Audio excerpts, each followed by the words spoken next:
이번 시간에는 직업병에 대해서 알아볼 텐데요. 자, 직업병 이렇게 많이 부르고 있는데요.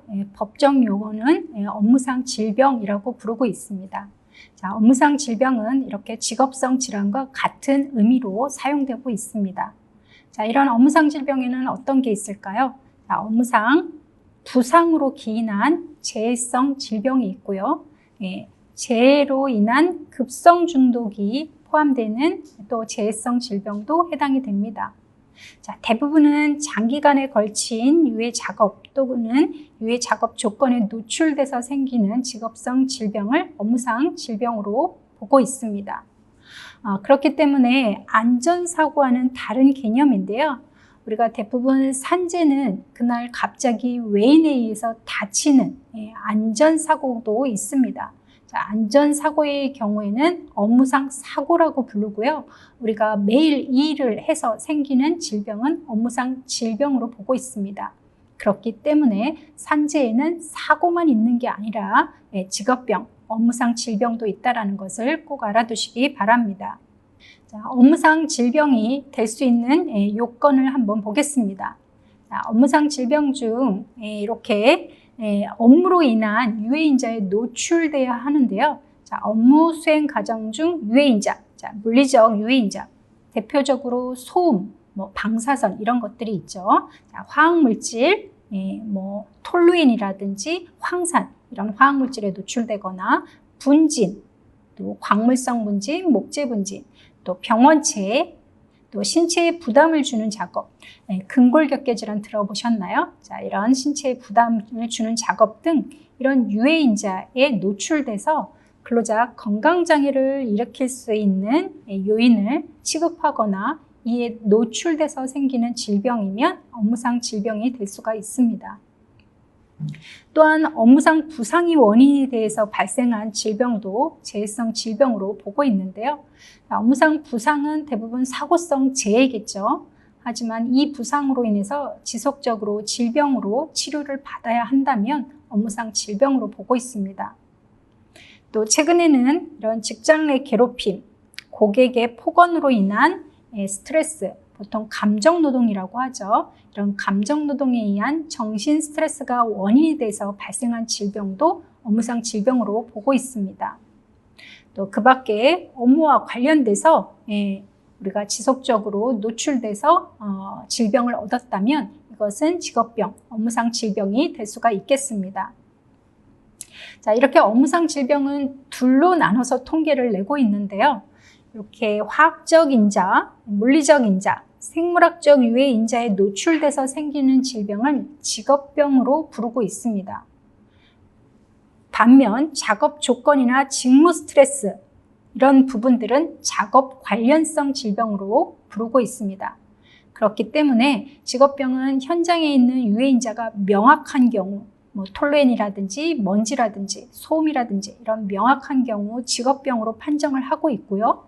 작업 관련성 질병은 내 질병일 수도 있지만 작업과 관련해서 더 악화되는 것을 우리가 작업 관련성 질병 이렇게 부르고 있습니다.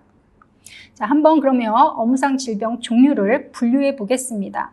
자, 직업병과 작업 관련성 질병으로 나눌 수 있다고 말씀드렸죠. 자, 직업병이라는 것은 이런 먼지로 인한 진폐, 소음으로 인한 난청, 또 중금속이라든지 유해화물, 기타 이런 화학물질 중독에 의해서 생기는 병을 직업병이라고 합니다.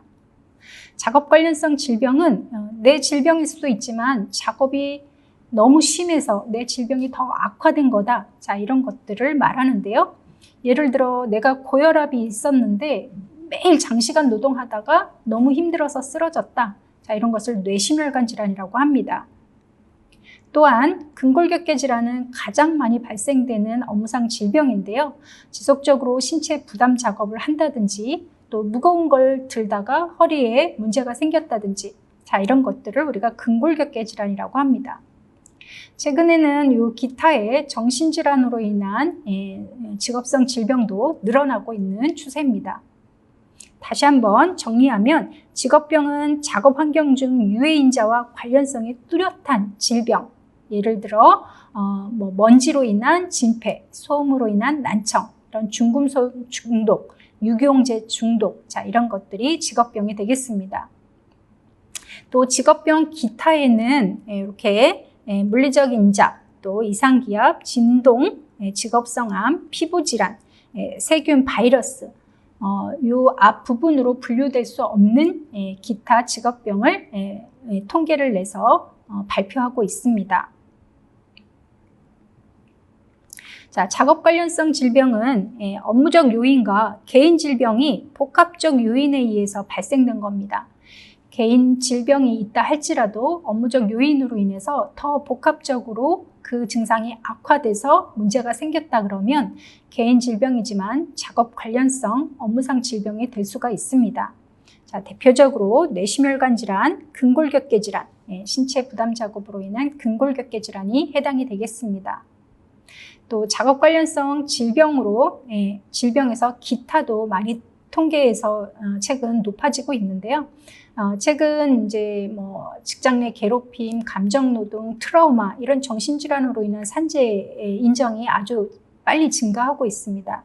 그래서 이 기타로 통계 내는 것은 대부분 이런 스트레스, 또 정신질환, 간질환, 뇌심질환이나 근골격계 질환으로 분류할 수 없는 내용에 대해서 기타로 분류해서 통계를 내고 있다는 거 알아두시기 바랍니다. 자, 그러면 업무상 질병이 발생될 수 있는 유해인자에 대해서 한번 알아보겠습니다. 자, 첫 번째 화학적 인자입니다. 자, 현장 안에 있는 유해 물질이 이렇게 고체나 액체, 기체 상태로 노출되는 형태를 말하는데요. 가장 많이 노출되는 게 고체 상태는 분진, 입자상 물질, 액체 상태는 우리가 페인트라든지 세척제, 자, 기체 상태는 우리가 가스상 물질, 자, 이런 화학 물질에 노출돼서 업무상 질병 중 직업병이 생길 수가 있습니다. 또 물리적 인자, 소음이라든지 진동, 유해 강선, 이상 기온, 고열이라든지 너무 추운 데서 일한다든지, 또 이상 기압, 고기압, 우리가 이제 잠수잠업을 하게 되면 압력이 굉장히 올라가죠. 자, 이런 것도 유해인자가 되겠습니다. 자, 이런 유해인자에 노출될 수가 있는 건데요. 자, 이런 부분들을 우리가 물리적 인자라고 합니다. 그렇기 때문에 현장에는 화학적 유해인자만 유해한 게 아니라 이런 직접적으로 건강 유해성이 없을 것 같지만 지속적으로 소음에 노출되면 귀에 문제가 생기고 또 건강장애를 일으킬 수 있다는 걸 꼭 알아두시기 바랍니다. 다음은 생물학적 유해인자인데요. 생물학적 유해인자는 일반적인 사업장에는 없을 수 있지만 병원이라든지 연구소라든지 또 우리가 또 축산업이라든지 이런 것을 하게 되면 그 유해인자로 인한 세균이나 바이러스에 노출될 수가 있습니다. 자, 이런 것도 업무로 인해서 발생될 수 있다면 직업병 유해인자가 되겠습니다. 자, 인간공학적 유해인자. 대부분 이제 근골격계 질환을 일으키는 건데요. 작업 방법이 적절하지 않다든지 계속 불편한 작업 자세로 일해야 되거나 또 작업 강도가 매우 세다든지 중노동 같은 근력을 많이 사용하는 일이라든지 또 무거운 것을 많이 취급한다든지 그러면 근골격계에 문제가 되겠죠. 자, 이런 것도 업무상 질병으로 많이 발생되고 있습니다. 마지막으로 사회심리학적 인자입니다. 최근에 가장 부각되는 건데요. 업무량이 너무 많아서 스트레스를 받는다든지 또 고용이 불안정해서 불안에 의한 스트레스를 받는다든지 또 직장 내 인간관계, 직장 내 괴롭힘이라든지 이런 것들을 우리가 직무 스트레스라고 하는데요. 이런 직무 스트레스로 인해서 정신질환이 있다고 하면 이것도 유해인자가 될 수가 있겠습니다.